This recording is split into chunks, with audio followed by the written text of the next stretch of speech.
Well, thank you all for coming to our event today. I really appreciate you all taking time out of your day to join us for a conversation, which I hope will be a free-flowing conversation that everyone will feel free to join in and ask questions and to participate. This conversation is designed to commemorate the 75th anniversary of Executive Order 9066. This is the executive order that President Roosevelt signed 75 years ago yesterday, and I'll talk a little bit more about that in just 1 minute. But before I get started with the content of what we're going to be talking about today, I wanted to thank some people. First of all, I wanted to thank Dr. Jeremy Murray, who's in the back. Jeremy Murray asked me if I wanted to talk at some point about Japanese American history, and this being the 75th anniversary, I said, yes, of course. We really need to hold something on campus. And so I wanted to thank him for initiating this and doing all of the heavy lifting to get this started and to at least initiate this idea. Cesar Caballero represents many different groups. Would you like to speak and welcome everyone? He's the Dean of the Library, and I'll hand it over to him. Thank you. Good afternoon. Buenas tardes, as we say in Spanish. My name is Cesar Caballero. I'm Dean of the Library. I'm also chair of the University Diversity Committee. So I'd like to kind of officially welcome you to the library at CSUSB, where we're really glad to host these events. And let me just say that the University Diversity Committee has created the Yotie Talks. It's a series of presentations, brief presentations on current issues of current importance, like today's presentation. And I'll be brief about this. Let me just say, I find this topic very timely for what's happening today in our country and probably throughout the world. I guess I don't have to say a lot about that. There are some leaders in our country who seem compelled to demonize certain segments of our society. Most currently, refugees, immigrants, Mexicanos, bed hombres, as some people would say. So it's interesting to see how this is playing out, but it's a way for us to reflect. And what better way than to talk about history and how things happened and why. So I really thank Dr. Lyon and Dr. Murray for setting this up as part of the Yotie Talks at our university. So without more ado, let me just hand it over then to Dr. Lyon, who I believe is going to introduce the panel presenters. Thank you very much.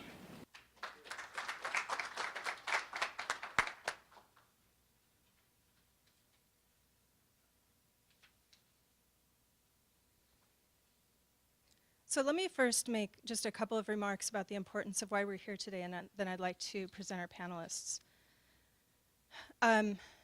First of all, Executive Order 9066 is often cited as the executive order that allowed for Japanese Americans to be forced from their homes and to put into incarceration camps for the duration of the war.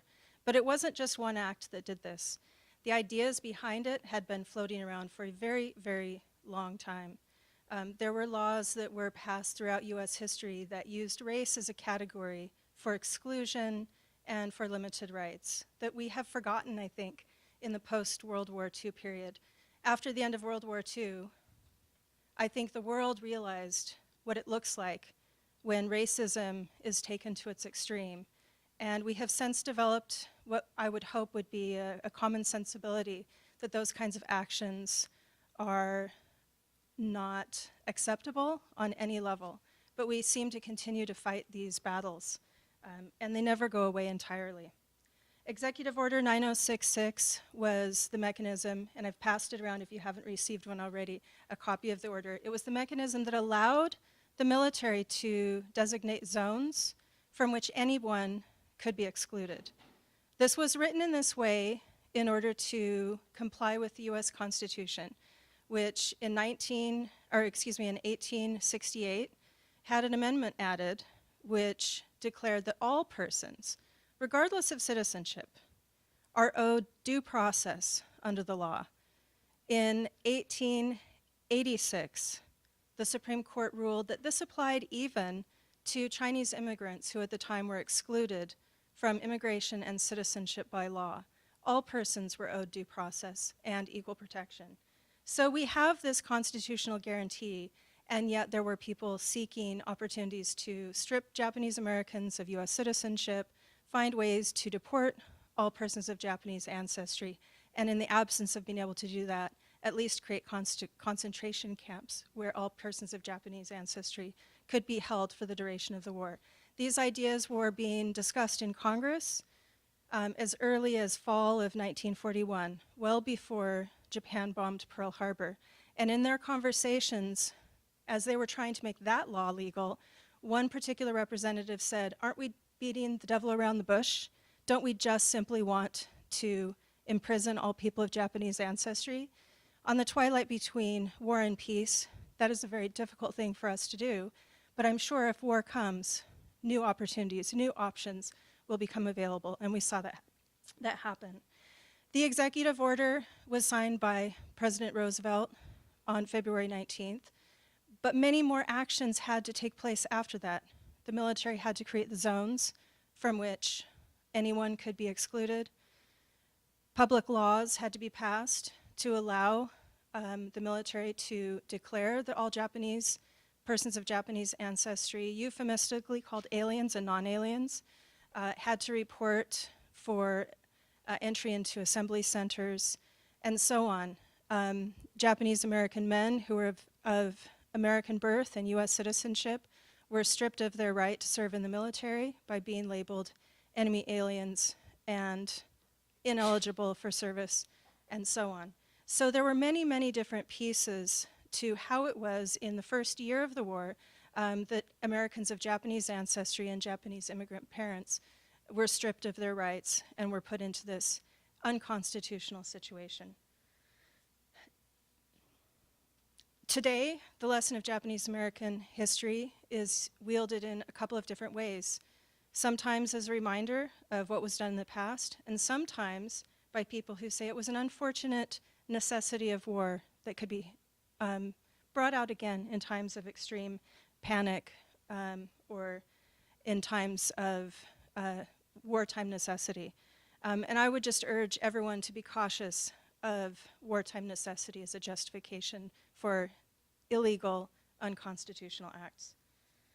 The United States Holocaust Memorial Museum has some tips for how to talk about difficult issues, difficult topics in history, like the Holocaust, but it also applies to what we're going to talk about today. And I'll just highlight 2 points. One, numbers need to be translated into personal human terms. So today, I've invited some people to talk about their own personal connections with this history and their own families' experiences. And 2, never accept simple answers for complex questions. The question of what happened during World War II, the question of what is happening today, these are complex questions, and they can't be answered on Twitter, they can't be answered on Facebook, they can't be answered with one-liners. They're answered with a 2-hour conversation, deliberative and careful and thoughtful conversations. So I would like to introduce our panelists. First, I'm going to ask Jim Hachiya to speak to us today. He was born right before World War II broke out for the United States in September 1941. His family was sent to Jerome, Arkansas, and to Hart Mountain, Wyoming. He already had 2 siblings before then. 2 brothers, additional brothers, were born in Jerome, Arkansas, and a sister was born in Hart Mountain, Wyoming. Dr. Eri Yasuhara, who is a retired professor of Japanese and our past Dean of Arts and Letters, will also be talking about her grandfather, who was an immigrant who was at least put into 2 camps that we know of, possibly 3, and also experienced quite a diversity of experiences being in Tule Lake. Doug Urata is here to talk about his father's experience. And some of you may know Jim Urata, who was a very important member of our campus community, being in charge of facilities, of capital planning, and many of the things that have made this campus what it is today. Stuart Sumida, professor of biology, is well known for his work with Pixar Disney Studios animations. I'll never watch Kung Fu Panda the same again. And he brings another layer of diversity to our conversation. His family, he's third generation. His family came by way of Hawaii and really reminds us that Japanese American history is diverse. It includes Hawaii as well. And understanding what happened requires us to really think about the complexity and the diverse lives the individuals brought to this particular situation. That's it for me. I'll be asking questions of the panelists at the end, and I would invite you guys to ask questions as well. So, Jim, can I hand the microphone over to you?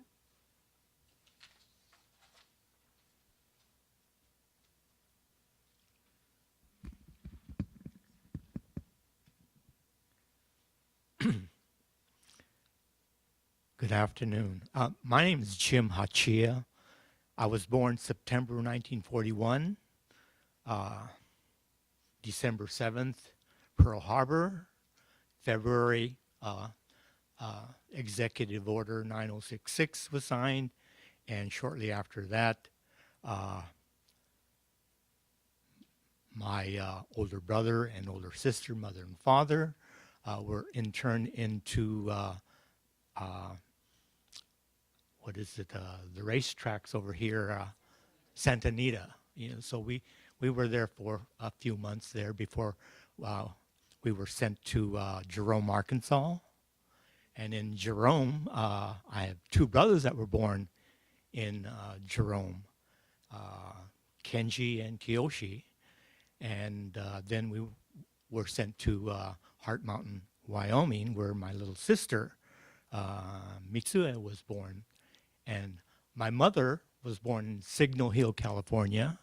My father was born in Portland, Oregon. And they were from, both of them were from, their parents were from Okayama, Japan. That's near Hiroshima, fairly close to Hiroshima. And they met in, they didn't live in the same village, but close villages. And their marriages were arranged, and when they got married in Japan, and they came to America for the second time, and then my brothers and sisters were born. And I think the most important part of the internment for me personally was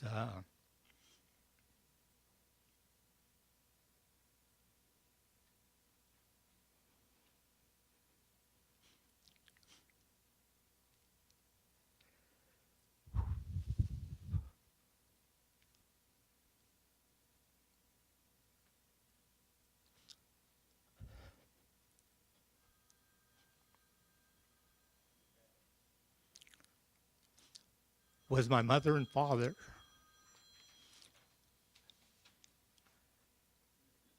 There were 6 of us after the internment, and shortly after coming out of the internment, my father was not healthy. He contracted TB, and there were thousands of other males predominantly contracted TB, and so I remember my father making a telephone call. We were living, when we were relocated, we were in Long Beach, and my father had to make a telephone call to the hospital or someplace regarding his health. And shortly after, he was placed into a sanitarium in Pasadena, California. And he and other Japanese Americans, they were there, and they had contracted tuberculosis. And so he was in the sanitarium. My mother, 6 kids, and she had to take care of 6 kids, and we were living in what we call trailer parks, provided by the government, of course. And shortly after that, we moved into other government housing projects. And in our projects, there were quite a few Japanese Americans living there, as well as round-eyed white people. And over on the other side of Santa Fe Avenue in Long Beach were quite a few African Americans. They lived over on the other side. Most of them, I guess, they lived there because their parents were connected with the military in some form, and they provided government housing. But that was that part there with the health of my father. I blame it on the government, the Congress, that placed us in the homes and made him unhealthy, and then the struggles that my mother had. He returned after about 2 or 3 years in the sanitarium, and then started his life over again. He started working in Los Angeles as a salesperson, life insurance salesman, and I lost my father when I was a teenager, while I was in high school, and it was directly related to his poor health that he had contracted in the camps. And but the thing about the camps is that my brothers and sisters, we've never discussed this with my mother and father in the homes in all these years. And my daughter and son, they have never discussed this with my experience.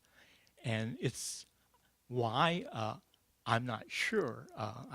I guess just like if you had seen the movie Relevance, I guess it has something to do with Shigata Ganai, or just it can't be helped, and you just didn't talk about it. And but another point, even today, which makes it relevant is the press. Today we are told that the press is the enemy, and I don't look at the press as the enemy. I look at the press as the good guys today.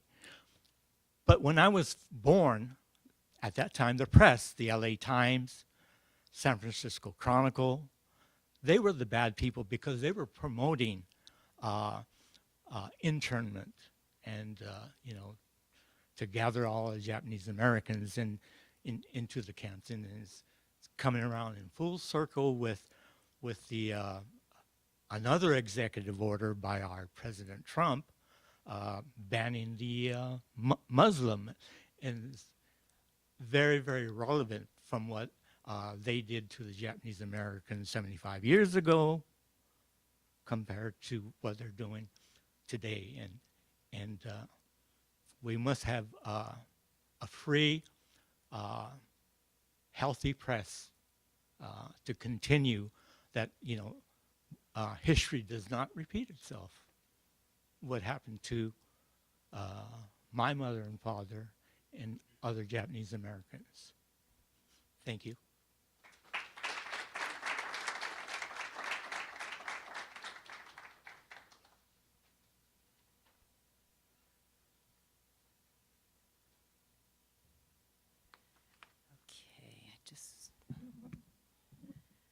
Okay. All right. Good afternoon. Thanks so much for sharing that, Jim. Well, as everyone has been pointing out, executive orders are very much in the news today. Who knew that when the 75th anniversary of 9066 came around, its commemoration would unfortunately have such relevance to current events. I want to thank Jeremy and Cherstin for providing this, putting this event together and providing this opportunity to commemorate Executive Order 9066 and to consider the immense power of executive orders, okay, to disrupt lives, destroy communities, and change families forever.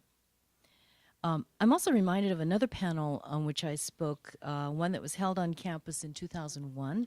I don't know how many of you were here at the time, probably not most of you, but in the wake of the terrorist attack of September 11th in New York. I was invited to participate and to speak as a Japanese American, a member of an ethnic community that had suffered historic wrongs as a result of war hysteria and racism. I do remember being introduced as someone who had herself experienced internment. Apologies to Jim, but I want to start my remarks by pointing out that I wasn't quite that old. Thank you very much. I'm a post-war baby boomer baby, and you know you were, but you just barely made it in because you were just a baby, right?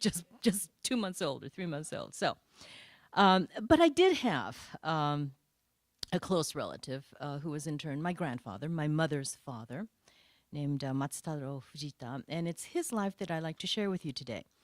I was only 14 when he died. He was 77, and like most children in their early teens, I had no understanding of, nor, unfortunately, any interest in his life and what had happened to him during the war. In my defense, I'd like to point out that he was a very taciturn man, not at all given to much talking or sharing. And second, you know, the community itself in the late 50s and 60s was silent on the matter as well. I think both Issei and Nisei, you all know the terms, right? Issei, Nisei, okay. Were busy rebuilding their lives after the camps. And one can also understand the very human desire, you know, to close a very, very unhappy chapter and just simply move on. So almost all the information I have about my grandfather comes from my mother. Oh, and Cherstin has given me some very good links and information and phone numbers to the National Archives. I plan to do a lot more research and get other information eventually. Well, so my grandfather Matsutaro Fujita was born in 1885 in Wakayama Prefecture, which is, it's not too far from Okayama, which is, you know, where your folks come from. It's in the western part of Japan. He came to the U.S. to make his fortune like many young Japanese men of the time. He is said to have either witnessed or experienced the San Francisco earthquake of April 1906. That's the story in the family, within a few months of his arrival. And so from that I surmise, and this I can check with records, but he arrived in California either early in 1906 or late 1905, and he would have been 20 years old at that time.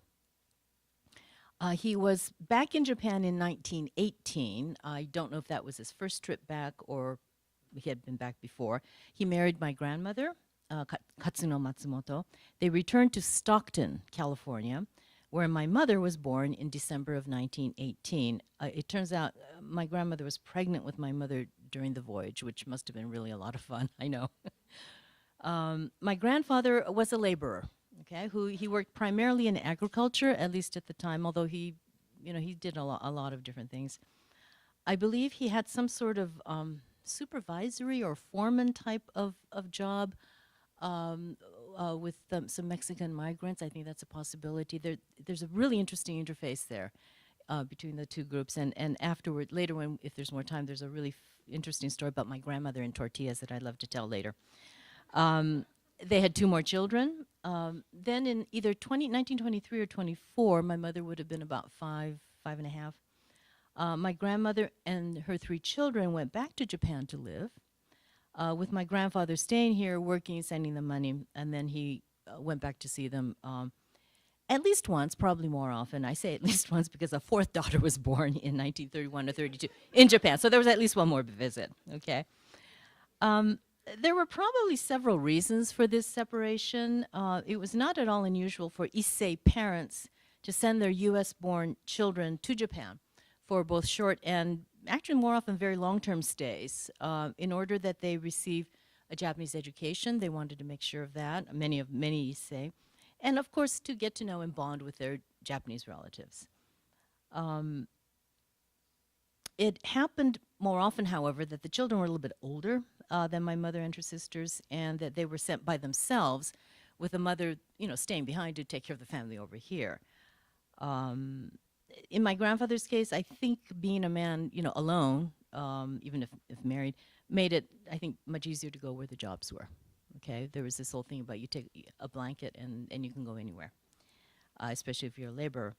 A further note on such Nisei who grew up in Japan, if and when they returned to the U.S., they were known as Kibei, Kibei Nisei, or Nisei who had returned to America. Some ended up stranded in Japan when the war started. There are documented stories of brothers finding themselves fighting on opposite sides. In the U.S., the Kibei often served the war effort here as extremely proficient translators and interpreters because of their language knowledge. Okay. In the mid to late 1930s, I'm thinking 36 or 37, after graduating what used to be called the Jogakko, it's about roughly equivalent to high school. My mother came back to the U.S., so she at that point became a Kibei, and lived for several years with her father, my grandfather, in Southern California. They were, some of these names may be familiar to some of you. They were on Terminal Island for a time. They were in San Dimas, just down the freeway, working for a Japanese flower grower. Apparently, there was a wholesale sort of grower of flowers. Every time we'd take her, on the 210, it was in the San Dimas sign came on, the same story came out. Oh, I used to be here. Okay. She was also a schoolgirl. I don't know if you've heard that term before, working as a live-in babysitter for the wife of the Japanese consul general in Pasadena while she went to a sewing school. Well, while my mother was in the U.S., all of her younger sisters died of illness in Japan. And as U.S.-Japan relations deteriorated, my grandfather decided to send my mother back to Japan so as not to leave her mother by herself. They spent the war years separated, my mother and her mother in Wakayama, my grandfather in the U.S. in internment camps. They all survived, obviously, but my mother and grandmother narrowly escaped with their lives and only the clothes on their backs when the B-29s firebombed Wakayama in I believe it was 1945. So on one side of the Pacific internment, the other side of the Pacific firebombings. So I had always heard from my mother that my grandfather was at Manzanar and Tule Lake. But when I did some research at the Japanese American National Museum, the one in Little Tokyo, some years ago, this is before they moved to their nice new building, I discovered that he had been at, I think, Rower. I know there was another, was it Jerome? Okay, because he wasn't at Rower. Okay, thank you. So it was Jerome. The staffer at the museum assured me, though, that it's entirely possible that my grandfather was at Manzanar and Tule Lake and Jerome. Okay, it was not that unusual for internees to move around, and since he was by himself, he didn't have to worry about uprooting his family and so on. I do believe the staffer for the following reason. My mother was, when she told the story, my mother was at very great pains to explain that my grandfather was at Tule Lake only because he had at that point decided that he wanted to be repatriated to Japan after the war in order to rejoin his wife and daughter. Now, at that time, again, I didn't understand the significance of this rationale. Why is she telling me this? I don't really care. But because those at Tule Lake were, of course, considered troublemakers, right? Or worse. And my mother didn't want me to think that of her father. In other words, she had every reason to try to sort of hide my grandfather's presence at Tule Lake, but she didn't. She explained it, but she didn't. And, of course, there's no reason at all to try to hide his presence at Manzanar.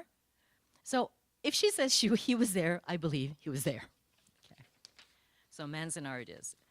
Back in Japan after the war, my parents had gotten married. My grandfather had managed to locate his wife and daughter through the Red Cross. I was born, my sister was born. I was born in Japan. My sister and I were both born in Japan. Life was pretty hard in Japan after the war, and my parents made the decision to emigrate to America. Immigration from Japan was still very strictly regulated at the time. The 1924 Immigration Act was still in force, but we immigrated under a family reunification provision. My grandfather, as head of the family, was able to arrange for his wife, his daughter, son-in-law, and his 2 grandchildren to join him in the United States. We settled in the mid-1950s in the San Gabriel Valley, first in San Gabriel, then in Rosemead, if any of you know where those cities are.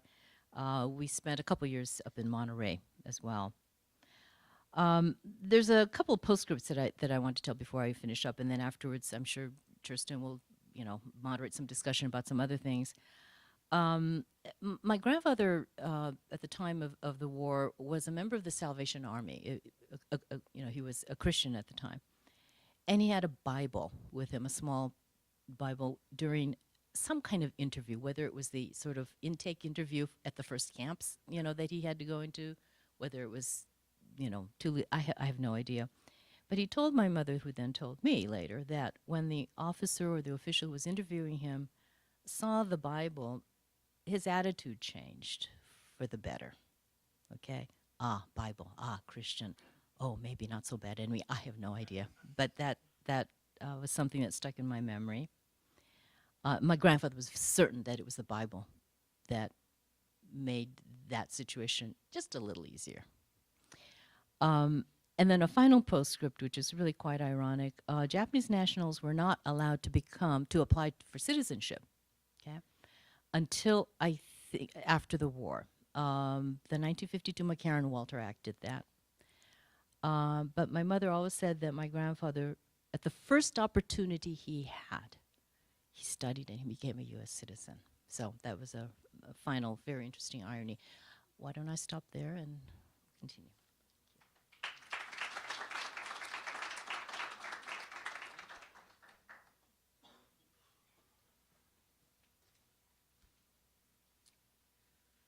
Good afternoon.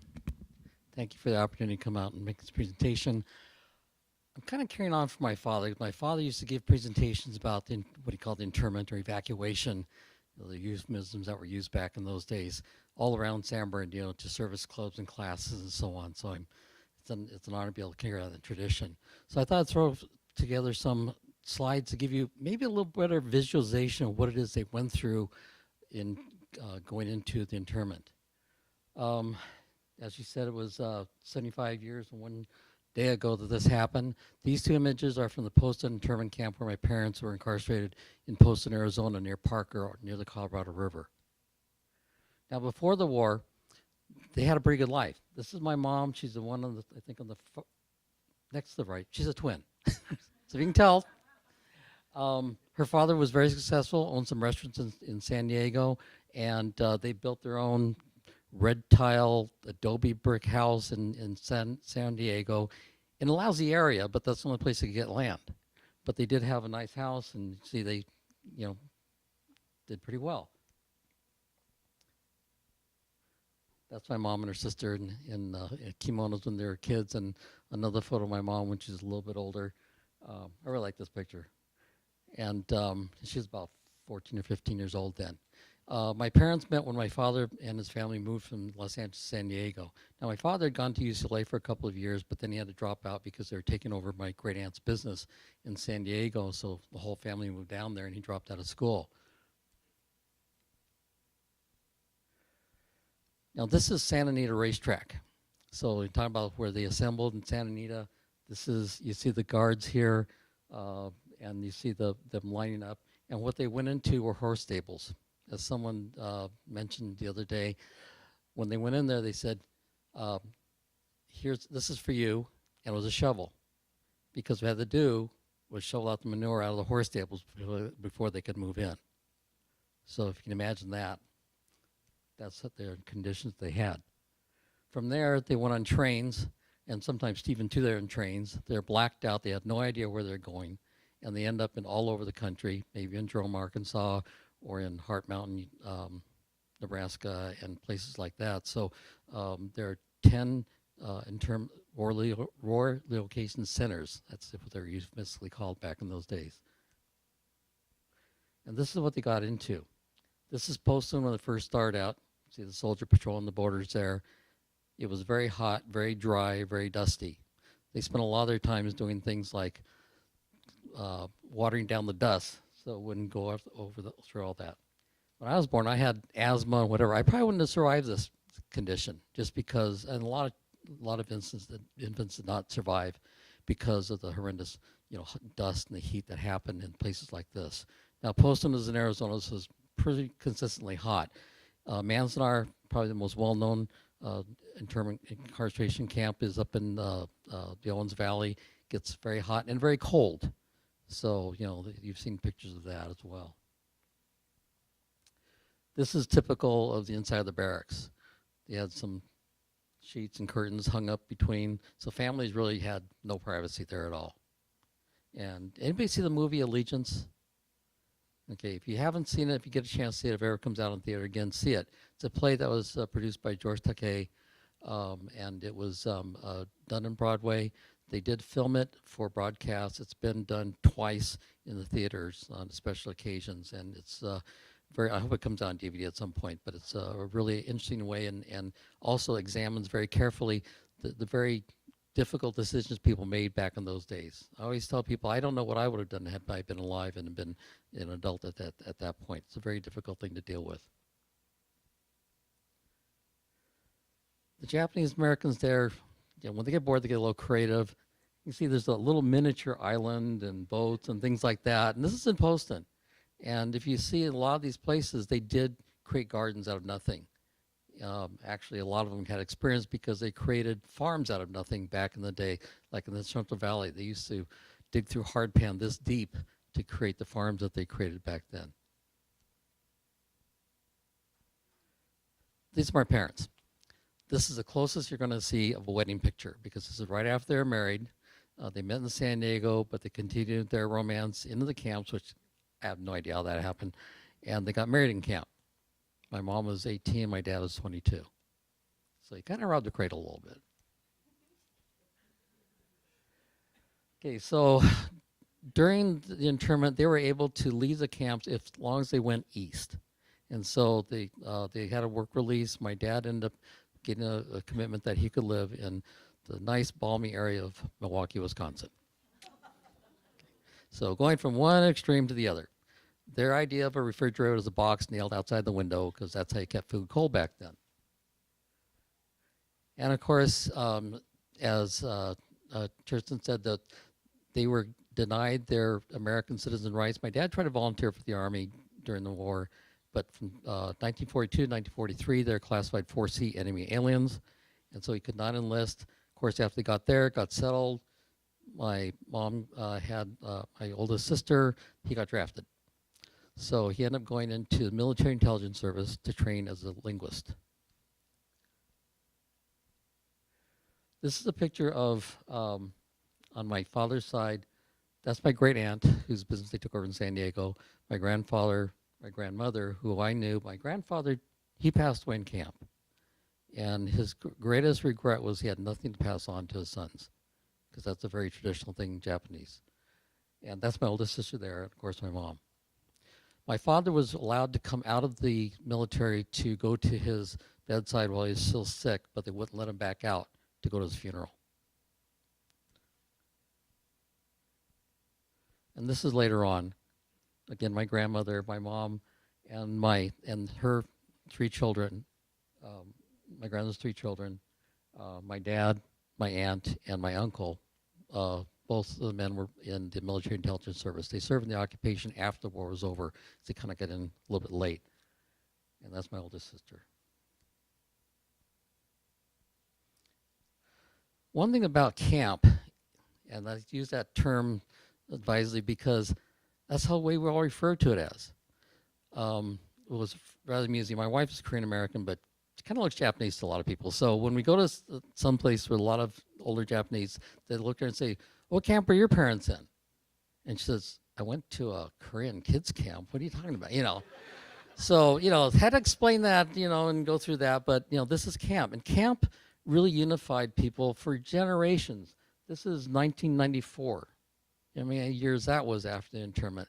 And they got together, and they finally, I think they had the last reunion a couple of years ago because people are just getting too old to get around. But this is one thing that they went to. Oh, my parents? Oh, sorry. They're right there.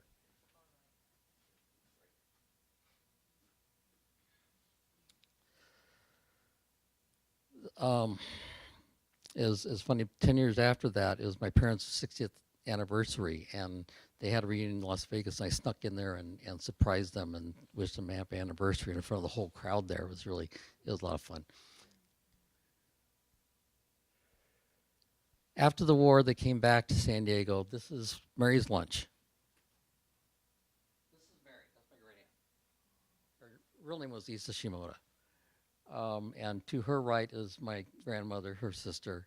And when they came back, the Army had commandeered this little restaurant in Cannery Row in San Diego to take over as a mess hall. When they left, they took everything. So my dad was still in the Army in Japan. My mom and relatives went in, had to refurbish the whole thing and start all up again. So they had a little help. I'll point out a couple people. It's my dad, my mom. Yeah, that's me. My sister Phyllis here, and my sister Emily here, and every aunt and uncle and cousin that was around is in that photo. Oh, her sister's not in there. Her sister married someone from Central Valley, so she doesn't parlor. So after a few years of that, my dad decided he wanted to finish school. So taking his pre years at UCLA, he managed to be accepted to San Diego State, as it was called back then, and he got a degree in industrial arts. And this is his graduation picture. And he was a little ahead of my sister, who's the second from the right. She was starting college a couple years after he did. But he graduated and taught industrial arts at Claremont High School in Claremont, California, down by San Diego, not the one in the San Gabriel Valley here. But lo and behold, his department chair in San Diego was a fellow by the name of Dr. Ken Phillips. And Dr. Phillips called him up, I remember it was Halloween 1962, and said, "Hey, Jim, how would you like a job?" And he invited him to come up to San Bernardino to what was going to be called Cal State, San Bernardino Riverside State College at the time. Okay, so they didn't have a site. This place was vineyards back then. I know because we used to roam around on here looking at it. And that's my dad and Dr. Joe Thomas, who was his boss then. And they were looking at plans for this campus before it became a campus. So I was imbued in this original design. They used to have what they called a 7.5 minute circle, where you can get from one point of the campus to the other within 7.5 minutes. So, as I told Cherstin, one of the things I remember my dad doing is he took out his drafting board and designed the first parking sticker. It was like this big, and it had little lines on it, and numbers, and Cal State. So that's how far my history of my dad goes with this campus. And then also Dr. John Fow, who this building is named after, they were close colleagues during work, but they got to be very good friends once he retired. My dad always respected authority, which he imbued into me, maybe a little too much. And so he refrained from being friends with Dr. Fow when they were working together. I mean, they were friendly, but then after they both retired, they got to be very good friends. And John and Trine were very good friends, my parents. One last slide. This is my dad doing one of those many talks around the city of San Bernardino, talking about the internment. I remember one of my first book reports in junior high school was a book that America's Concentration Camps by Alan Bosworth. And so I was well versed in internment and not so much the military, amazingly enough, during that time. And what's interesting though is that he always had people saying, well, you guys were the enemy. Well, no, we're mostly citizens, and combating that. Some of the things I have here are from my dad's. We had a box in the garage labeled evacuation, and so that all came from that. Now, one of the things I want to show you is I still have that poster, by the way. This is one my nephew got me that is in a little better shape. This is actually one that was hung, I think it was in Alameda County, telling people when they had to get out. this is a really heavy document to see. And then there are a lot of other things here. Some of these things are yearbooks from Manzanar as well as Poston that you can look through. One of the things I think is interesting here is this is from my dad's time in military intelligence service. Very detailed maps of Japan showing where things were. So when they invaded Japan, they'd be ready to identify those types of things. Also, there's a whole stack. These are all reunion yearbooks from all the different reunions over the many years that they had them. This is a little copy of the newsletter from Santa Anita Racetrack. If you could, the rumor is you have 3 Japanese together, there's a newspaper. Something that happened. And maybe most importantly, this, and I haven't had time to go through all of it, when the records were released in the archives, my dad asked for a copy. This is everything about my parents, my grandparents, you know, what happened to them, and internment, things that happened afterwards, including, I saw a price list of what it cost to refurbish the Russians that you saw up there. So there's a lot of documentation there. That kept everything. And also in the box down there, I have stacks of letters to the editor. And these things are very disturbing because there are people who to this day, and you still hear that, and even in some of the conversations obviously we've had lately, that this was just somehow justified. You know, that was not justified. There was no evidence of any kind of malfeasance or treason or terrorism ever established. And it's one of those things that I think needs to be said. There's a lot of debate now. I mean, we do. Japanese Americans have supported the Muslims in their efforts to not be discriminated against, and that's consistent. What's different, though, is that some differences in the execution of what's been happening. Japanese Americans are here as citizens and people who want to assimilate into the society here. It's not going so well sometimes for people who are immigrating from other areas. You know, there's some isolated areas. It's tougher for them to mix the different religions and backgrounds. So I think it's more of a challenge in those ways. So in some ways, I think there are some similarities, but there's some very, very distinct differences. And before I finish up, just want to mention one thing about the military service.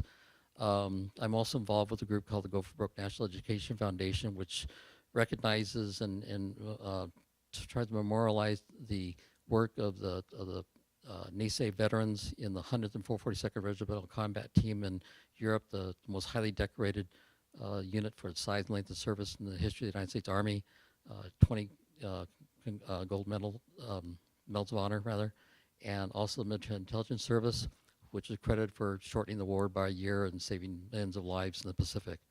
So those are things, too, that those people served, and they were doing it to be very much an example, or to put it as my dad used to say sometimes you just have to outwhite the white guy. You know, so, think about that. It's kind of an interesting difference between the way the Japanese Americans have assimilated, maybe too much so into American society, versus what is happening now, where there are people that are maybe not assimilating as much and maybe not as willing to. So I think that's a difference that does need to be recognized when you talk about the difference between Japanese American situation and what's going on today. Thank you.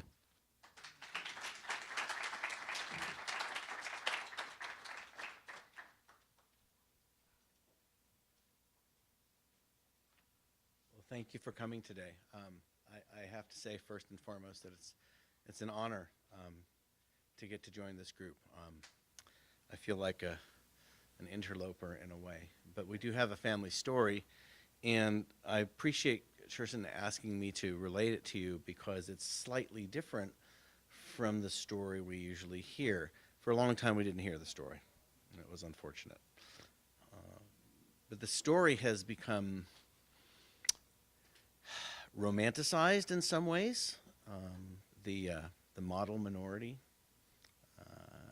making it seem like it wasn't as hard as it really was. And that's unfortunate. It was very hard. And there are some pieces to it that we don't always think about. And I appreciate Cherstin inviting me to add a tiny piece to that. My father's family came from Hiroshima. My grandfather, Gosaku Sumida, came to Hawaii as a laborer, as many Japanese did, throughout the United States. Of course, at the time it wasn't a state, but it was an American territory. I was actually born the year it became a state.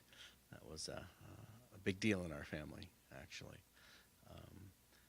My grandmother was a picture bride who joined him there a number of years later. And I met and knew my grandfather only a bit. I was quite young when he passed away. My grandmother, Kaname Sumida, lived to the ripe old age of 102. But what was interesting is that neither of them ever spoke of the internment. They never spoke of the camps. Everybody knew my grandfather had been in a camp, but he never spoke of it. The only people in the family who spoke of it were a couple of his children, and only a couple. My grandmother had 14 children, and as a biologist, I got to tell you, that's being pregnant for 11 years. That's insane. I can't even, that's beyond my comprehension. One did not survive, but 13 did, and my father's amongst the younger of them, which, ironically, I was born in Milwaukee because my father, post-war, wound up going to Marquette University, and that's where he met my mother, who joined the Hawaii Club at Marquette to meet guys. She didn't even go to Marquette. She just thought Asian guys were hot. So so there you are.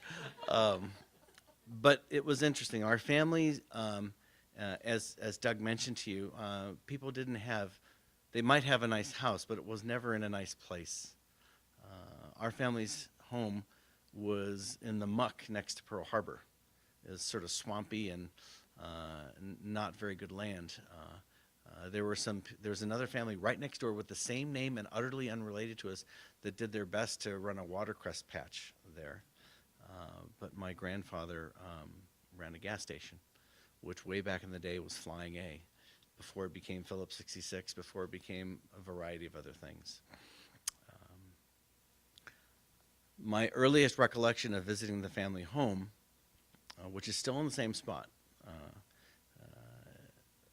was a very large box. It had to be large because there were 13 kids. And it was painted as sort of a gunmetal blue, which we found out was the cheapest free paint you could get from the government. But there were still bullet holes in the house from when it was shot up, when the attack took place. The only reference my grandfather ever made to the war or anything was that he refused to fix the bullet holes. He painted them over, but he refused to fix the bullet holes. And that is the only story we ever heard as children. And then the information that I got was all from my father. And as many of you may know, very few people from Hawaii were sent to camps. Hawaii was an island, is an island. And so people were allowed to stay. It's not well known that there is one camp on the island in Hawaii, as some of you probably know, which has a long, unpronounceable name full of alternating consonants and vowels that makes even Japanese names look simple. But my grandfather, when he immigrated, as I said, was a laborer. And his first job was to help dig the tunnel that goes from one side of Oahu to the other. And he saved his money. He was single, as the case that Ari mentioned. That was the easiest way to be a laborer. And he saved his money until he could lease and eventually buy the land in which the family gas station was set up. When the order came through, Hawaii was not considered a zone necessarily. It was an unusual, in the history of Hawaii, in terms of the internments, are interesting and complicated in and of themselves. But he was considered a threat because he ran a gas station. The official explanation, the initial, I should say, explanation, was that he had the opportunity to put diesel fuel into drums, and he could take it out to, potentially take it out to Japanese submarines. And his response was, and I only know this from my youngest uncles, I don't pump diesel, and I don't own a boat, and do you know how quickly a rowboat would sink with a 50-gallon drum of diesel in it? That didn't matter. What we found out later, only much later, was that it was primarily because he had helped to dig those tunnels. And it was considered that he had strategic information and the ability to use explosives. And his response to that, apparently, and I only found this out very recently, is they just gave us shovels. We didn't get any help. Now, the reason I only learned some of these things very recently is, one, as you know, lots of people didn't talk about it. And I have to say, Doug, I'm very, very pleased and impressed to hear that your father did, because it's an important thing to do. But my grandparents never spoke of it. My uncles who joined the Army never spoke of it. Those who were old enough to go didn't go to a camp because they joined the Army. And all the kids got to stay home with my grandmother. For years, I thought my grandfather was at Manzanar. And he was, briefly. He transitioned through the Assembly Center at Santa Anita. That is the only thing that we know of him actually discussing with my aunts and uncles, the horse stalls. Right? And as Doug mentioned, you had to clean it out before you could move into it. But he's a single man, and I have found out only this past year that it was because he was at Tule Lake. He was considered enough of a threat that he could be a danger for his so-called ability to give away what might have been strategic information, where you could bomb the island and disable the tunnel. And I only found this out because my car died, and my father, who lives in Apple Valley now, said, "Oh, you can borrow one of mine. I have two, and there's only one of me, and you can borrow one of mine." I said, "Great, thanks, Dad. I'll come up to your house." He goes, "Oh, my house in Nevada."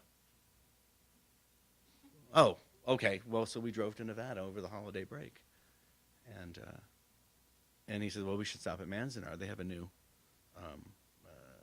visitor center, and it is stunning, by the way. If you've not been, you should go. It's really an impressive facility."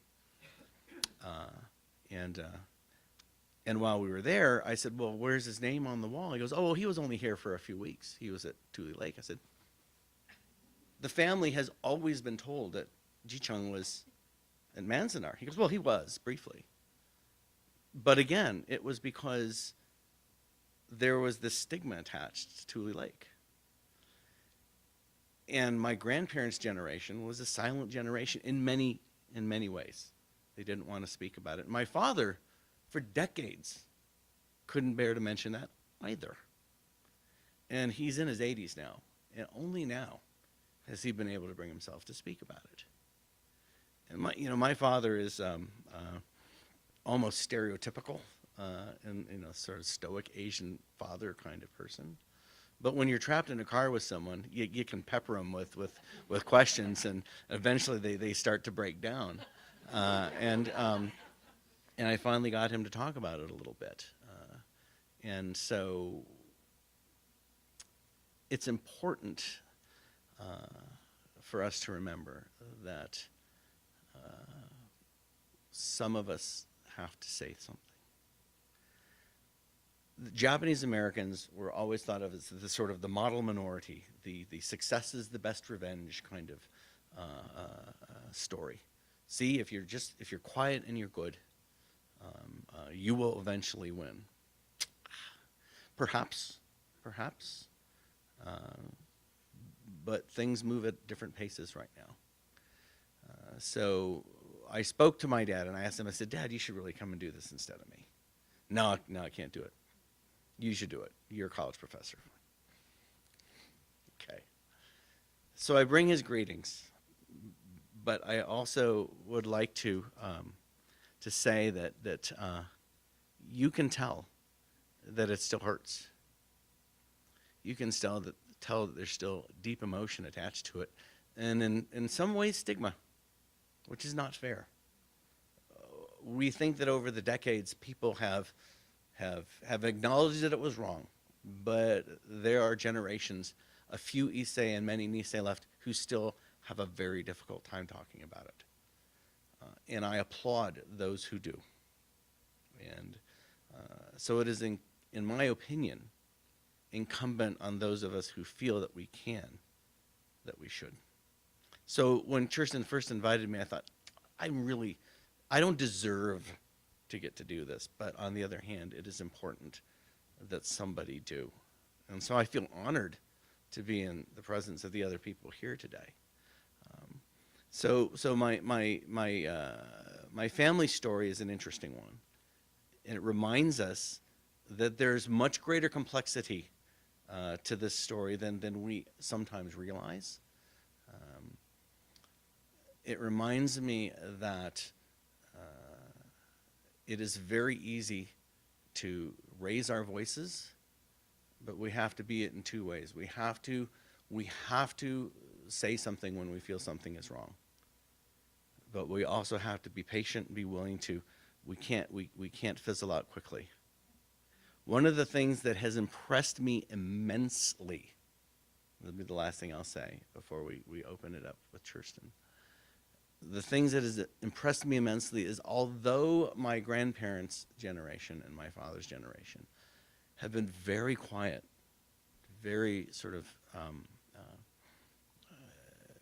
almost restrictive in the way they've spoken about it, I have noticed a bunch of tiny little ladies the size and age of my aunties starting to say, no, this happened, don't do it again. And I understand that what's happening now is slightly different, but intolerance is intolerance. And if a tiny little 80-year-old woman can stand up and say, no, don't do that again, then people of my generation or people of my son's generations must be willing to do so as well. So thank you very much for your attention, and thank you for letting me share a few thoughts about my grandfather. So, thanks.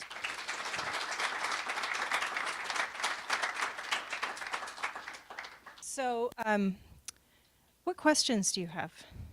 And I'll pass the microphone around so that we can get your response on camera.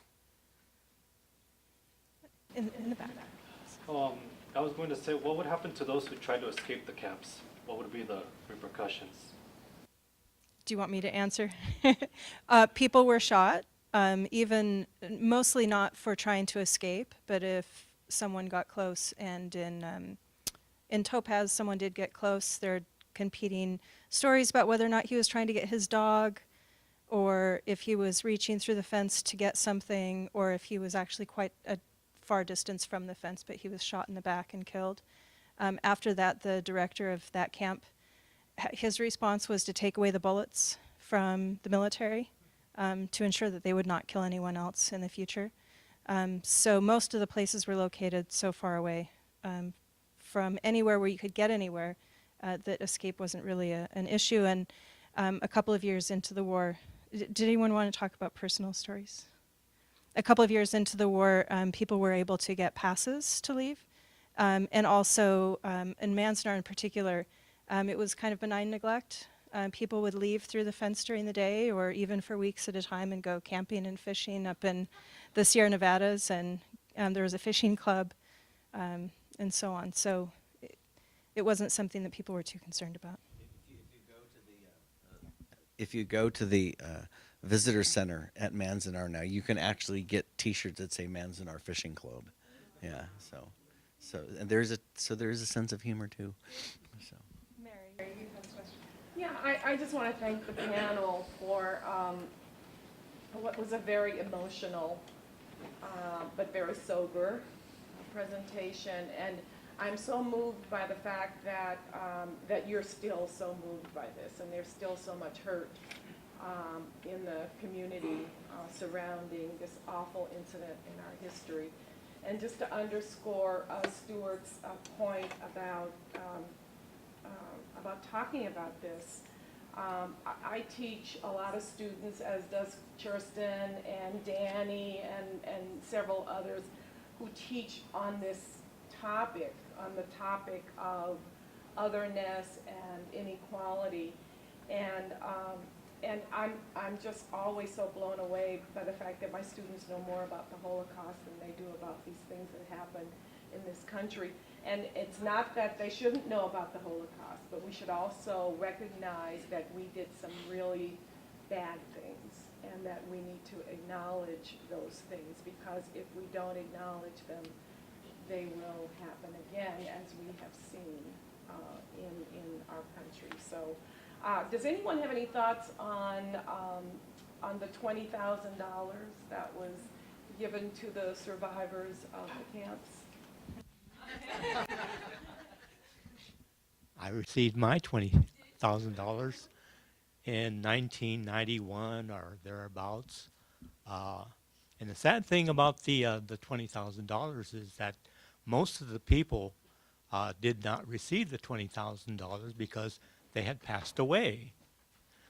It's either 40% that passed away by the time the 20,000 came around, or 60%. I don't know what figure was correct, but you know what I did with my $20,000? I had to pay my federal income tax with my 20,000 because I got into some trouble with the IRS, and well, when the $20,000 came around, I had cash to pay the IRS.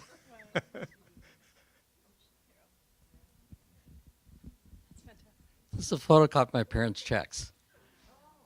They actually came in when they were on vacation. My father told me, I normally help them with their financial stuff. Do not cash those checks. Don't put them in the bank. I want to see them. So here's a photocopy of them, along with the 2 copies of the letter from President Bush apologizing for what happened.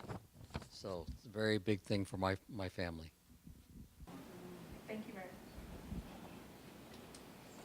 The copies of the checks that you have, would it be possible to archive a copy of them for our library for the students to see?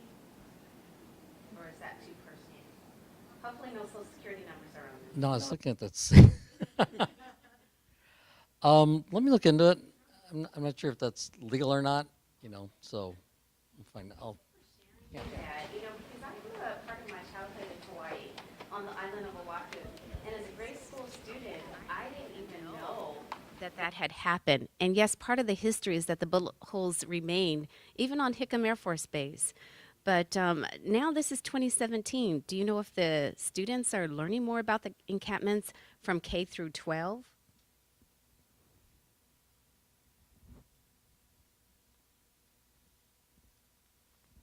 I know the Japanese American Citizen League has had teacher training on the internment.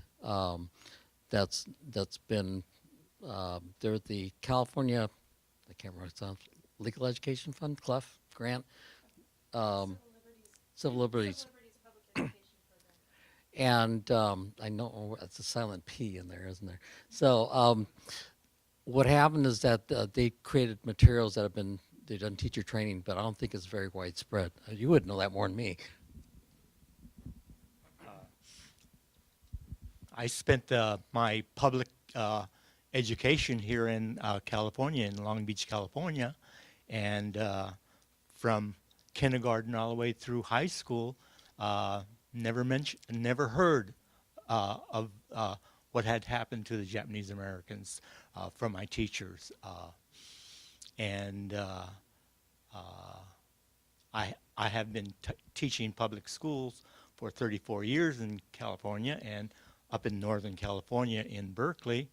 And a colleague of mine asked me to speak to his students. And so about 3 times I had talked to his students about the internment experience. And what is it? There is a film. It's called Farewell to Manzanar that was made about 25, 30 years ago, and that's available to all students as well as teachers in the public school system.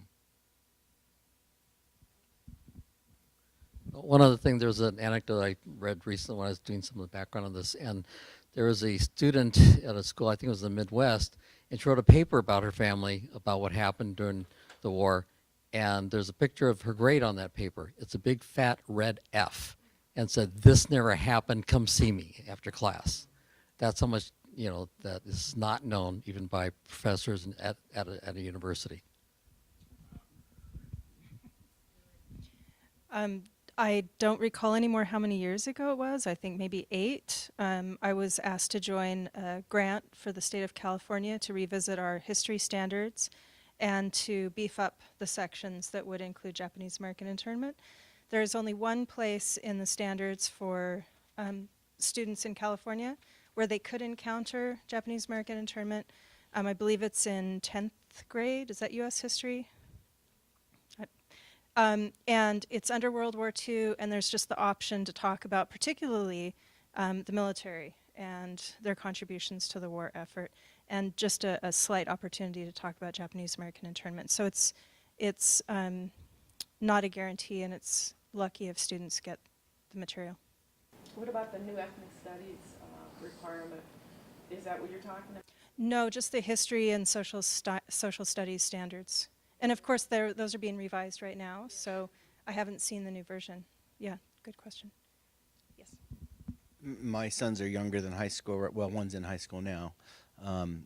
In their K through 8 school, they do have a year where they do some U.S. history, and so I very purposely checked the textbook, and I counted 4 sentences about that, saying that. And it just said during World War II, Japanese Americans were illegally, they did use the term illegally and inappropriately interned in, they didn't use the word concentration camps.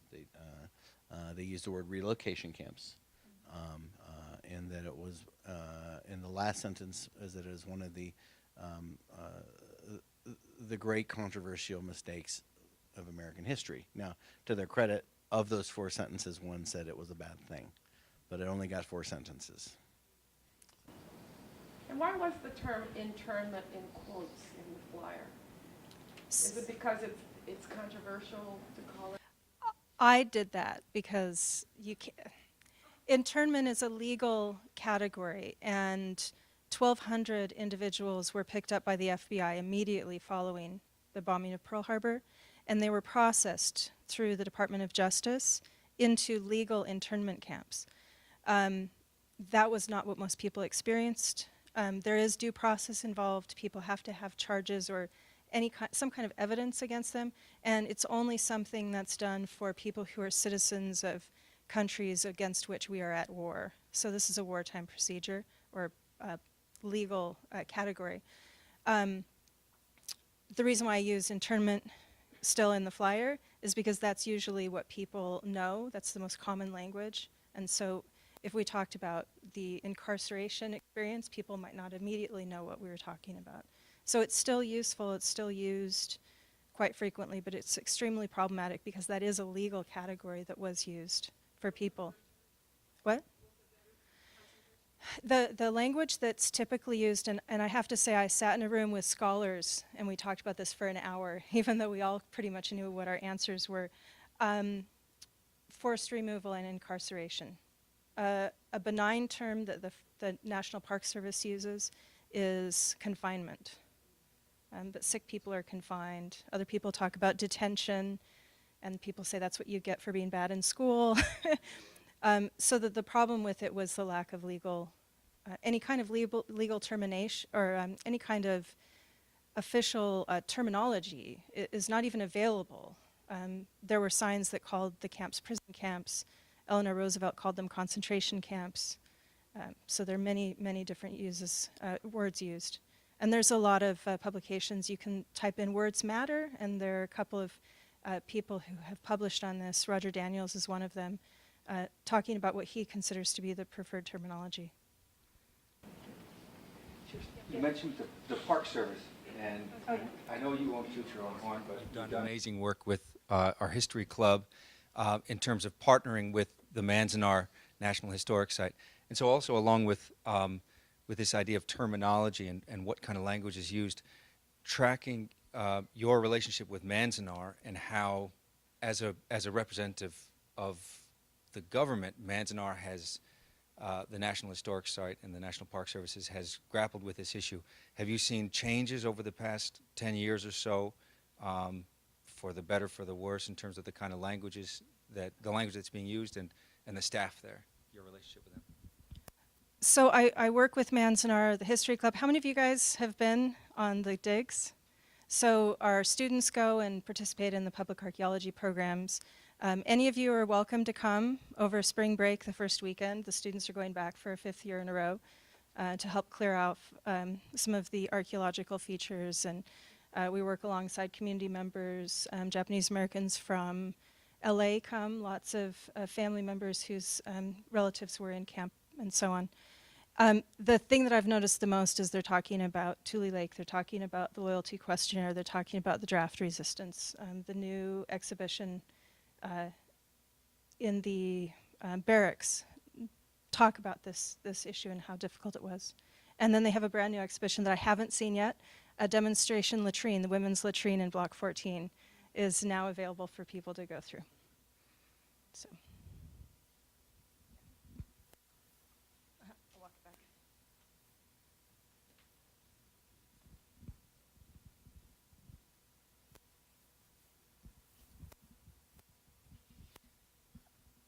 I'm a very emotional person, so excuse me, I cry at a drop of a hat. I'll get through this. Okay. I really appreciate this. I found it by accident. I read the article that's in the LA Times that was yesterday. And I also have been keeping track of the exhibition that's going to be at the Japanese National Museum in LA. It started on the 18th, that I am definitely going to go to. I'm just very unhappy with how things have changed.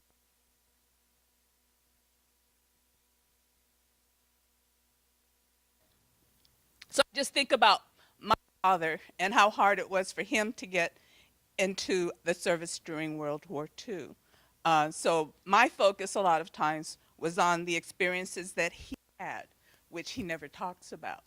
But I'm a big movie buff, so I've seen a lot of movies about the Japanese internment camps. And I also was able to see Allegiance when it was being just the play before the movie, when it was in the show. And I just, tried to tell people to go see it. And I'm still telling them to look for the film because it was fabulous. And I really appreciate you guys. Thank you.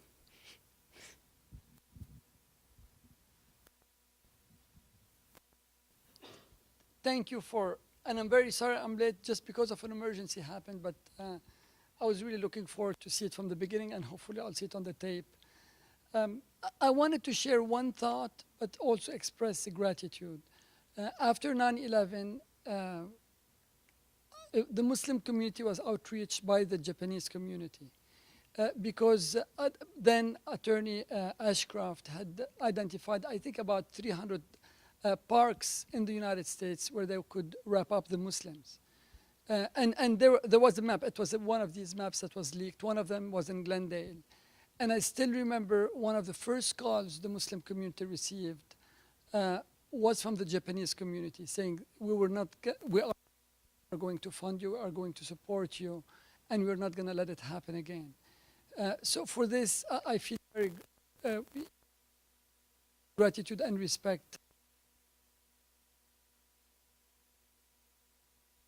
As we are today, actually this week we may be seeing a new executive order that could talk about picking up people who are from the undocumented community. I'm talking about the DREAM Act or their parents, and people who could be from from certain religious backgrounds, predominantly Muslims today.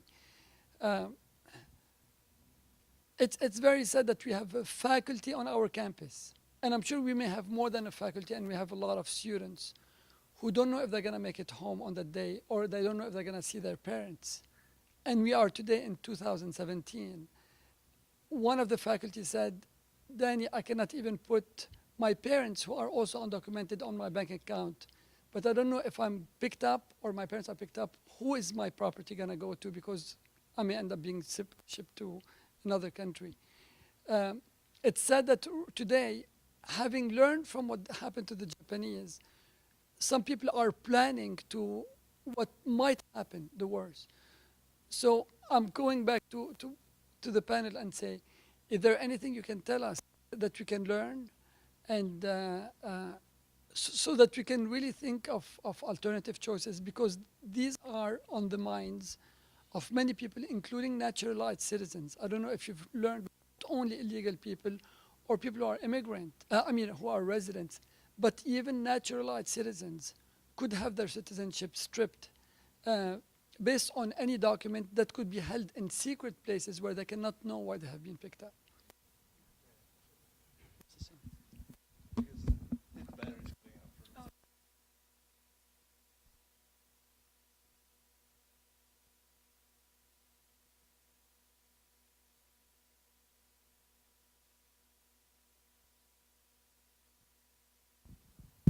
Hello. Perfect, thank you. I'm going to give you guys a chance to respond first. I think Cherstin had something very important to say at the beginning with the historical perspective to everybody. Okay? There's been a lot of very flippant talk about, well, we're just going to get rid of those bad hombres, or we're going to just, we're going to get rid of all this, or we're going to, these sort of blanket statements. And a lot of these blanket statements are being made without legal basis or without consideration of due process. I wish they weren't made at all. But I think that is very important for us to stand up for that as a start. I can tell you that as a faculty member with many hundreds of students in my class at one time sometimes, I consider my classroom a sanctuary as much as this campus. And I know that the chancellors of both the California State and the University of California systems have stated very strongly their positions on this to the president and his staff, and I can tell you that we are frequently at odds with our administration, but in this case I am in complete agreement. So I'm not a lawyer, but I can tell you that's my position. Okay? Does that mean you lock the doors? I would, actually. You're not allowed to disturb my class.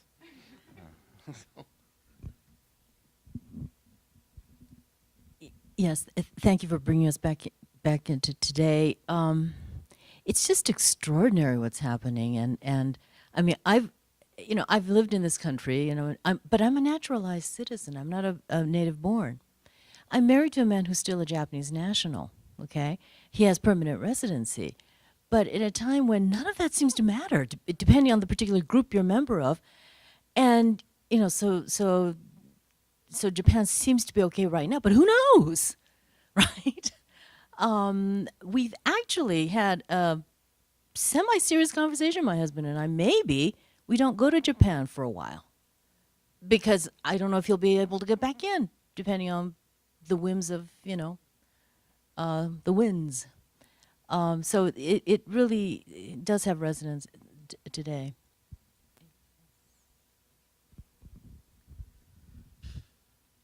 It's a really difficult topic because on the one hand you see where there are some dangers and some things that have happened, they're documented. But on the other hand, to paint everyone with a broad brush is really wrong.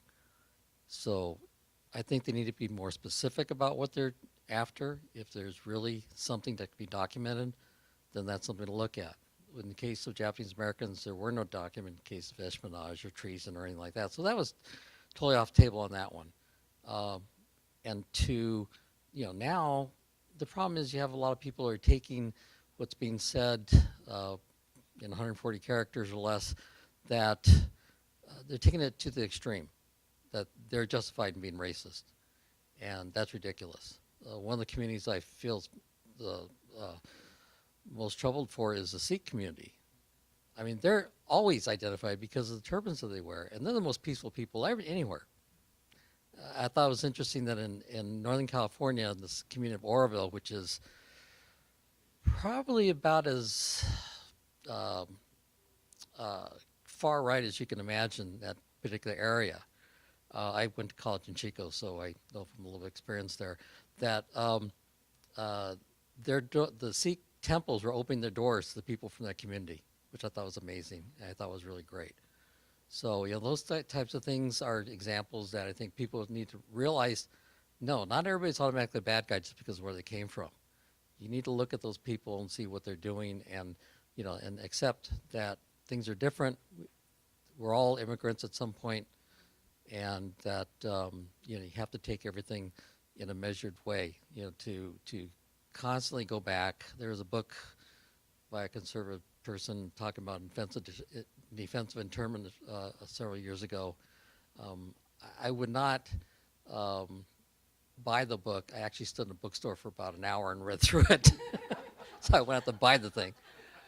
But, it just infuriated me that they would go through all this trouble to try and, justify something like that in looking at today's, situations. So I think that's something that we have to look at too. So I'm not a lawyer, but I study the law, and the scary thing to me and the important thing to remember is there are some laws that can allow this to happen again. Fred Korematsu challenged his forced removal from the West Coast, not his incarceration so much, and the Supreme Court was split, but they ruled that that was constitutional. Fred Korematsu's individual conviction was overturned by a federal court, but the Supreme Court has never seen this particular issue since then. And so the way lawyers talk about this is it's still good law, meaning it's a precedent that could still be used in the future. It was used to determine whether or not citizens held in Guantanamo Bay were owed or deserved a trial. And in those cases, they did deserve a trial. But to try and close up the loops and to try to give the federal government broad authority to detain, deport, and possibly even strip people of their citizenship if they're suspected of terrorism, Obama in late December, maybe December 29th of 2011, signed a law that gave the federal government the authority to strip citizens of their citizenship if accused of terrorism. So the reason why the most recent executive order was so flawed is because it treated all people from particular nations the same. But when you get down to individual accusations of terrorism, then there are quite broad legal possibilities available to strip people of their rights in ways that are quite dangerous. So the public needs to be aware, needs to be educated, and needs to speak up, as the panel said. And you wanted to speak.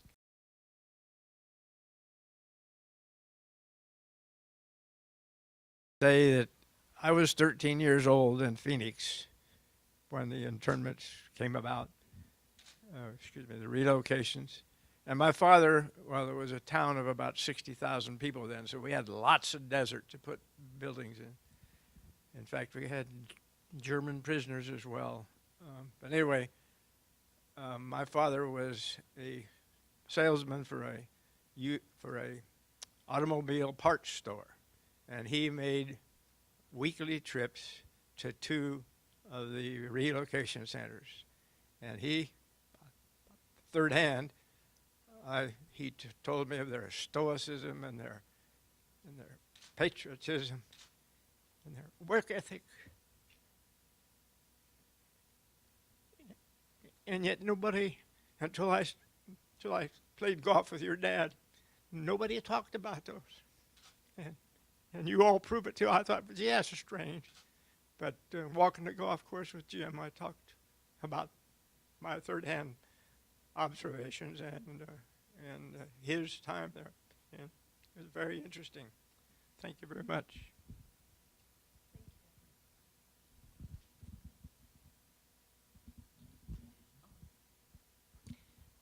There was something that I think Cherstin mentioned at the very beginning, or maybe it was the conversation we were having. One of the things that just bears repeating, because it just blew my mind when I heard this about the relocation and the internment. J. Edgar Hoover, not exactly known as a paragon of a defender of individual liberties, from start to finish, right? He opposed the internment. He opposed it. He said, we don't need to do this. There are, I thought it was 400, it turns out there were 1,200, but in an entire United States, okay.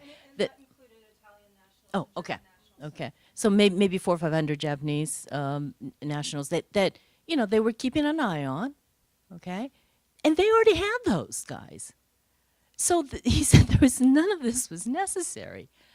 And for that reason, my evaluation of J. Edgar Hoover has a little bit of an asterisk, I thought, good for you. And I sometimes joke he wasn't even wearing a dress when he said it. So that's something that just gives a lie to the whole justification, so to speak. And the case of Hawaii, again, we just found out recently that there actually was a camp in Hawaii, but one, right, and the entire Japanese and Japanese American population of Hawaii was not rounded up. One reason, there were a couple or three, I think, but one reason is that there were so many. The Japanese were like half the population of Hawaii. The state would have come to a screeching halt, okay? So you don't want to do that. And then I was watching a special, it was on Japanese television. NHK did a special digging into this, and there were a couple of, you might call it, defenders of the Japanese American community in either the mayor of Oahu or like the FBI representative or some such thing in Hawaii at the time, and they spoke up. But also, I mean, there's a practice. Really, you're going to have to shut down Hawaii if you incarcerate everyone. So, I mean, those two things, if nothing else, it just absolutely puts a lie to the justification, so to speak. One thing happened right after Pearl Harbor was that Hawaii was obviously a territory then, and instead of a National Guard, they had a Hawaiian Territorial Guard. The day after that, their command structure went, wait a minute, over half of our guard is Japanese. What do we do with these guys? I spoke to a couple guys. I was a number of years ago in Maui, and we met with some of these guys, and I asked them, where'd they go? Well, they stuck us out on the beach. They just put us on the beach and said, stay there, because they want them off the base. The late Senator Spark Matsunaga, he was an officer, and he was very offended because they told him to stand down. In other words, they had to turn any firearms that he had and give up that authority. And then this gentleman I met who was from Maui, I said, so when did your parents find out that you were no longer on Kauai?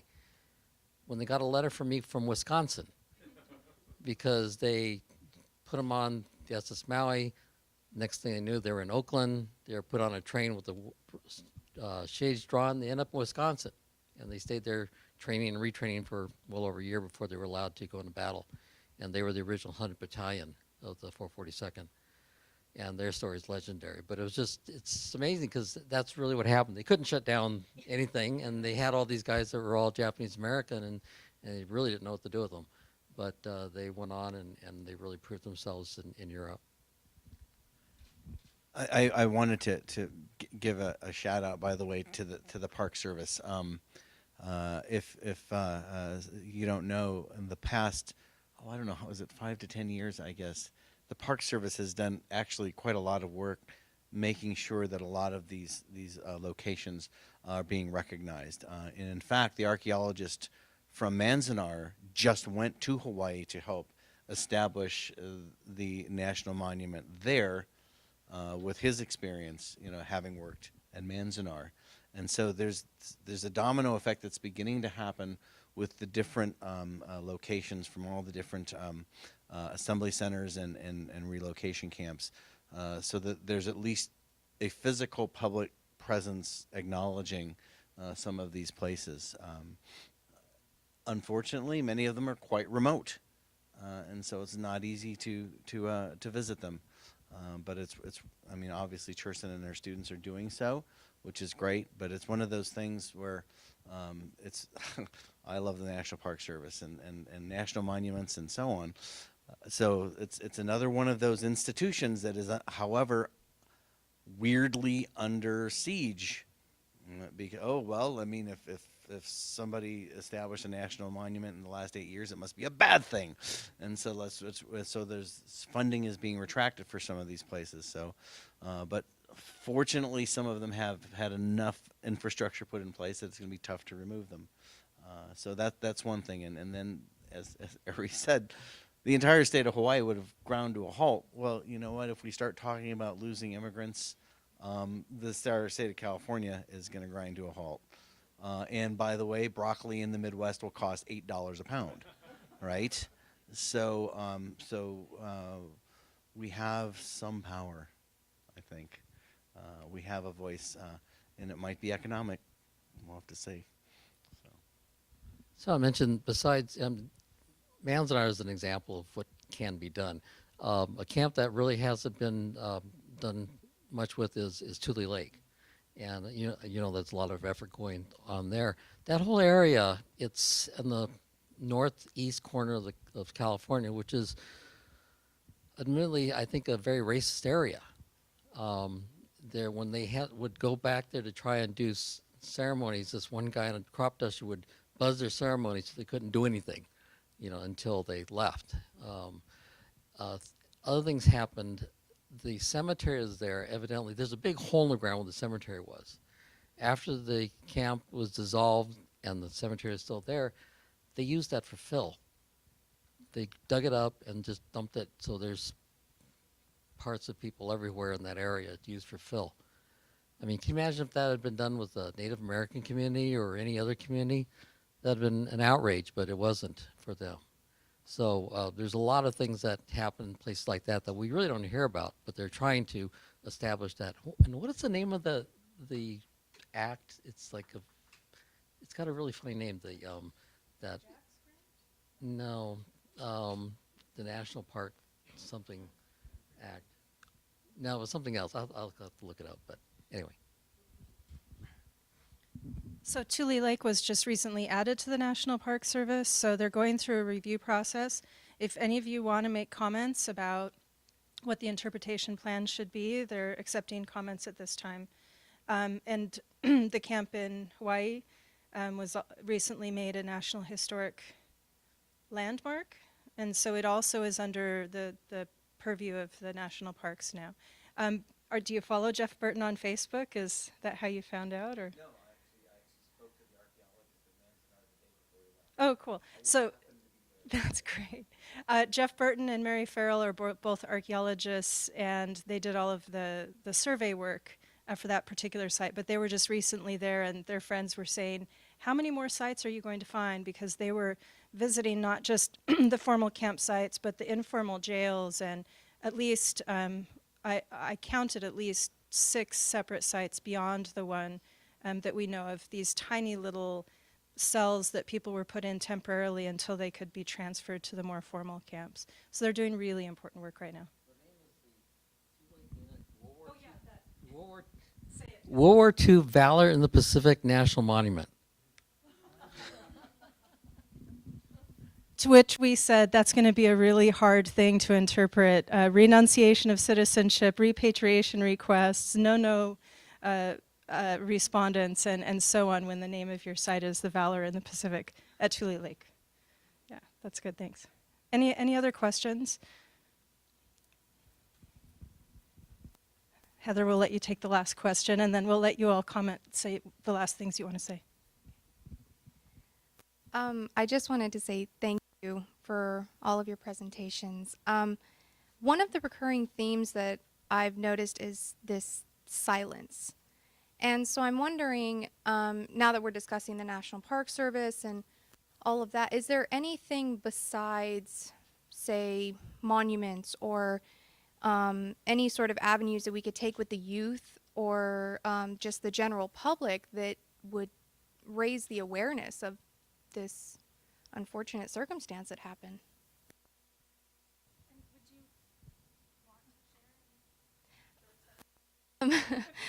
I'm currently doing my master's thesis on the post-war resettlement in the South Bay area and the community development between 1940s and 50s and basically up to the civil rights movement. So in focus on this trauma and silence and it being one of the components of my thesis, I'm trying to kind of wrap my head around how this would apply to current day issues and how we could essentially, you know, prevent something like this from happening again. I mean, this is the whole point of this talk, but as Dr. Sumida pointed out, there's only 4 sentences in, you know, public school systems, and we need some other avenues. I mean, the National Park Service is wonderful, but do we have any other ideas?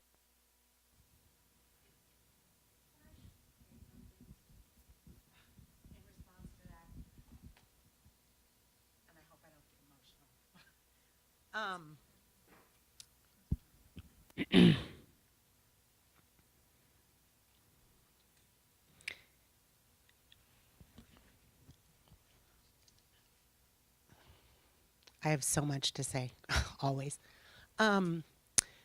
Thank you for your stories and for sharing your family stories. My grandparents were immigrants as well, Greek and Italian, not treated the way your families were, but nonetheless raised hearing things like that. To answer your question or to comment on your question, I'm a grandmother, a mother. I have a lot of kids. I think it starts at home. Unfortunately, for whatever reason, I know the reason, but we don't have time, but our public school systems, the books that are taught to our children, I didn't realize it till I came to college.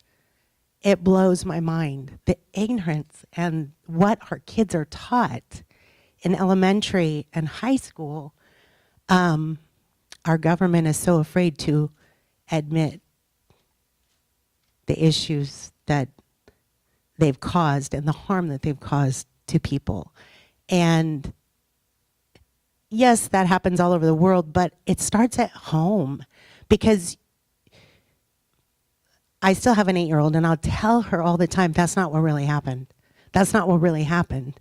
You have to be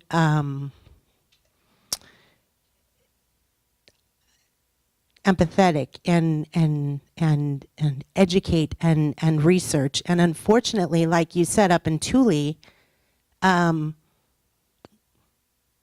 we're not taught, we're raised, I hate to say it, gosh, you know, if you're not white, you're nothing. That's how I feel. It's still that way, unfortunately. And I know I'm talking in circles, but I wish, I hope, and I pray on what you're doing to bring more awareness to the elementary and high school levels, because it's not until you get to college that you go, oh my God. I feel like I've been slapped in the face with what we've been taught, and that's not okay. It's not okay. And so I don't know, other than hopefully parents who are open-minded and compassionate and want to educate their children with the truth, but maybe they don't know the truth, those ignorant people up in Thule, you know, and around the country.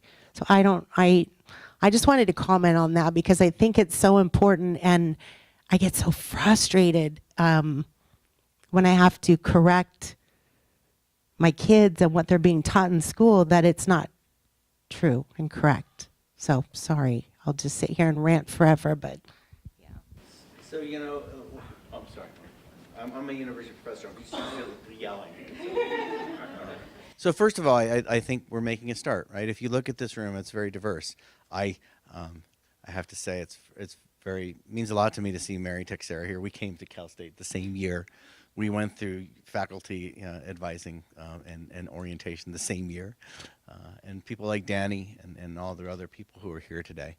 I appreciate that. And so if you look in the audience, it's not all Japanese Americans. It's a mixture, and I appreciate that. That means a lot to us up here, I think. I think it would mean something to my grandfather were he here. My father was in the Air Force.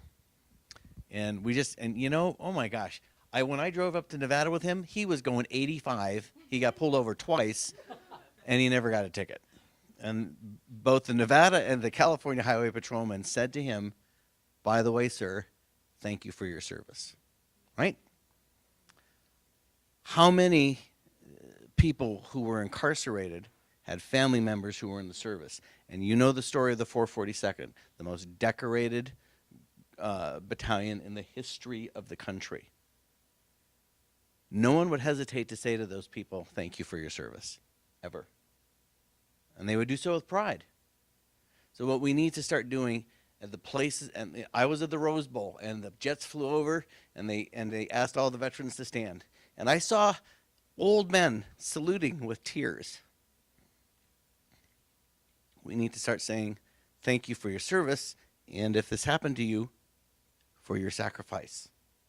And we need to start hooking those things together so that people see the bigger picture, that these things happen to people we call patriots or people we call heroes. There are people who join the Army to become American citizens. Okay? And now we honor them as heroes when they come back from war. Well, we need to start hooking that patriotism up to these kinds of events so that we can see that the reason they go to war is so that these things don't happen again, I think. And so I think maybe it's a tenuous connection, but doing things like that can't hurt, in my opinion. So. Stuart, there's 4 boys in my family. We all served in the U.S. Army. And I volunteered. My 3 other brothers, they were drafted, and I don't know which one is smarter or what, but I spent one extra year with the U.S. Army, and during my 3 years of experience, no one had ever mentioned anything about the internment of Japanese Americans. It's that information is just not there in my generation. It's not there, and I think some of it is coming up through the public school system, not the charter system.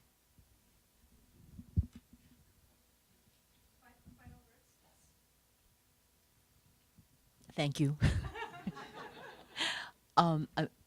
Just with what's happening right now in the country, I am heartened that unlike in 42, there are more people outside of the Muslim community speaking up.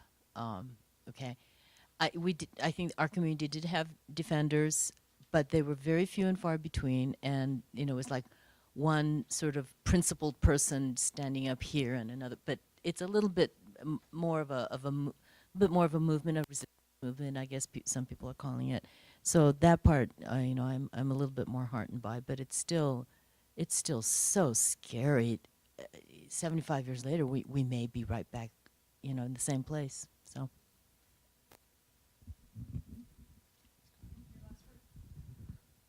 I think it's an interesting discussion today. I'm glad to see everyone here and get your questions and see what your viewpoints are as well. So I think it's important that this kind of dialogue keeps going on, that there are challenges from both sides, that there needs to be more of a coming together in the middle to the polarization that we've been having. And that, I think, is one of the most difficult things, is that everyone's taking this place to way to the left or way to the right. We need to start talking some more. And unfortunately, I see a lot of people I know well that are making knee-jerk reactions off to the left, and it doesn't help, that matter at all either. So I think there needs to be more centering of the discussion. And I think education has a key role in that. Educational institutions are supposed to be an oasis for discussion and tolerance of all perspectives. Oh my goodness, my dad's one of the most conservative people I know. It can be done. So it can be done, and this is a great step towards doing that. And I thank everybody for attending. And as I said, I was very honored to get to sit with this group today. It means a lot to me. Thank you.